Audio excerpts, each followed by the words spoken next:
I got so much motherfucking design on right now. Break it down, bring it back, make it clap. I got 3 old thoughts, new guap, wear that thing. Bitches on my line, and you know. Assalamualaikum warahmatullahi wabarakatuh. Hai semua, perkenalkan nama aku Pinaradatul Jana dengan NIM 2210125224. Aku berasal dari Universitas Lempung Mangkurat, Fakultas Keguruan dan Ilmu Pendidikan Prodi PGSD.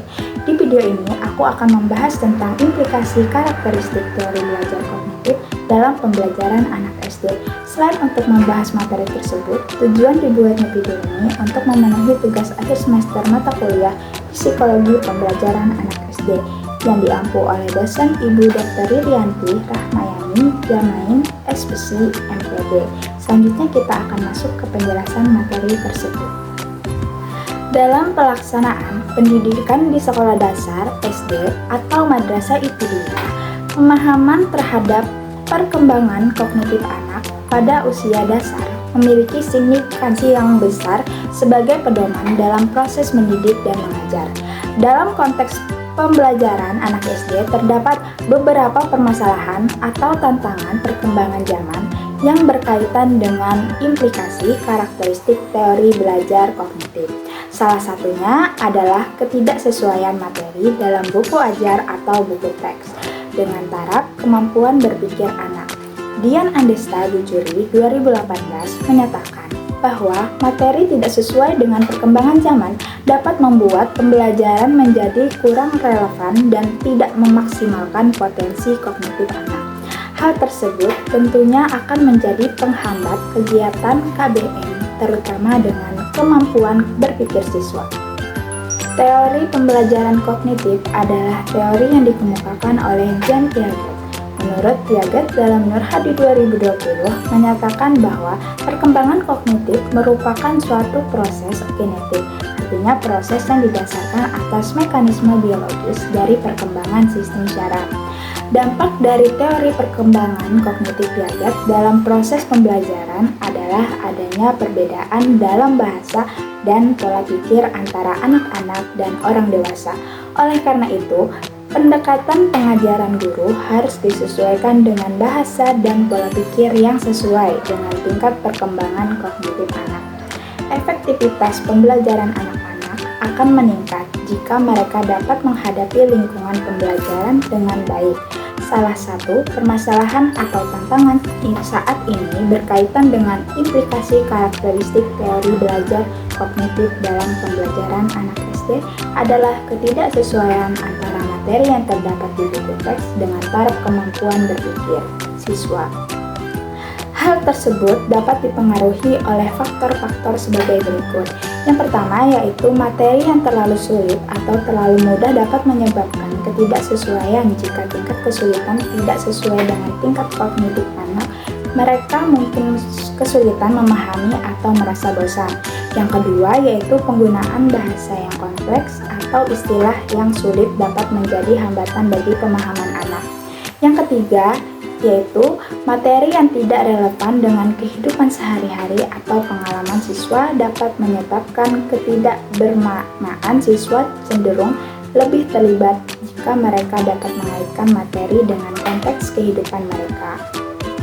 Yang keempat yaitu materi yang tidak mempertimbangkan tingkat keterampilan kognitif dan sosial anak pada tahap perkembangannya, mungkin tidak relevan dan sulit dipahami. Yang kelima yaitu anak-anak cenderung merespon lebih baik terhadap materi yang didukung dengan elemen visual.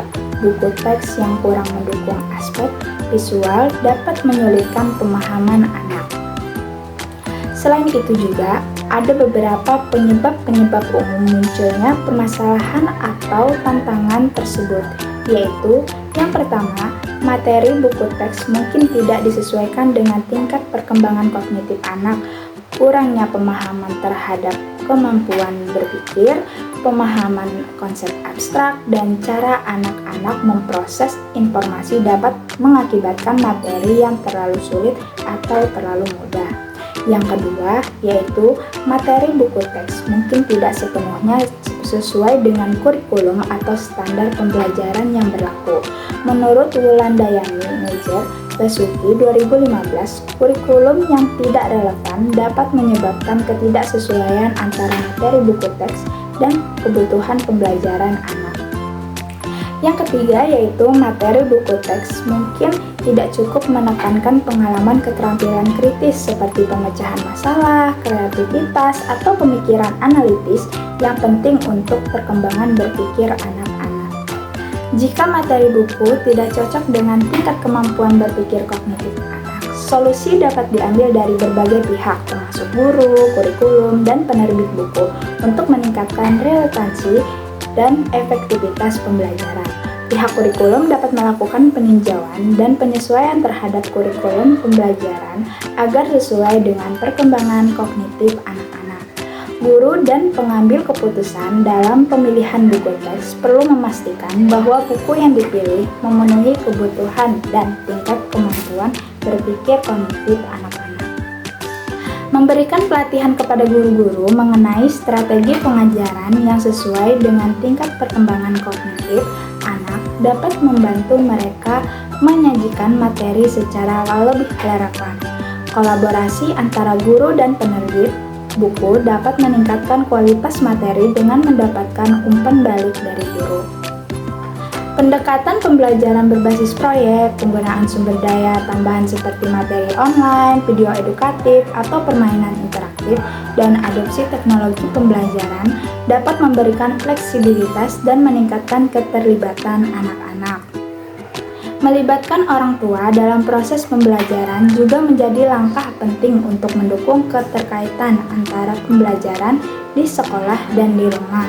Dengan menerapkan solusi-solusi ini, pihak terkait dapat bersama-sama menciptakan lingkungan pembelajaran yang lebih sesuai dan mendukung perkembangan kognitif anak-anak. Permasalahan ketidaksesuaian materi dalam buku teks dengan taraf kemampuan berpikir anak merupakan tantangan serius dalam dunia pendidikan. Untuk mengatasi masalah ini, saran dan solusi pasti diperlukan. Evaluasi dan penyesuaian materi buku teks perlu dilakukan secara menyeluruh dengan kerjasama antar guru, kurikulum, dan penerbit agar materi sesuai dengan tingkat kemampuan berpikir anak-anak. Pendekatan pembelajaran beragam seperti pembelajaran aktif, proyek, atau eksperimen dapat merangsang berbagai tingkat kemampuan berpikir anak. Memperkaya pengalaman pembelajaran mereka, penggunaan sumber daya tambahan seperti materi online atau aplikasi interaktif dapat memberikan dukungan tambahan dan variasi untuk memenuhi gaya belajar yang berbeda. Melibatkan orang tua dalam proses pembelajaran di rumah juga penting untuk memberikan dukungan tambahan sesuai dengan tingkat kemampuan berpikir anak-anak. Pelatihan guru yang fokus pada pemahaman karakteristik perkembangan anak-anak dapat meningkatkan kemampuan mereka dalam menyajikan materi dengan cara yang sesuai dan menarik, mendorong pembelajaran mandiri, dan memberikan pemahaman konsep secara konseptual. Di samping memberikan dukungan psikologis dan membangun pembelajaran positif di kelas dapat membantu siswa fokus pada peningkatan pribadi daripada hanya hasil akhir. Semua pihak yang terlibat dalam pendidikan perlu bekerja sama untuk menciptakan lingkungan pembelajaran yang mendukung dan memotivasi setiap anak, mengakui potensi masing-masing siswa, dan memberikan dukungan yang sesuai untuk pertumbuhan dan perkembangan optimal mereka. Sekian penjelasan materi dari saya. Wabillahi taufiq wal hidayah. Wassalamualaikum warahmatullahi wabarakatuh.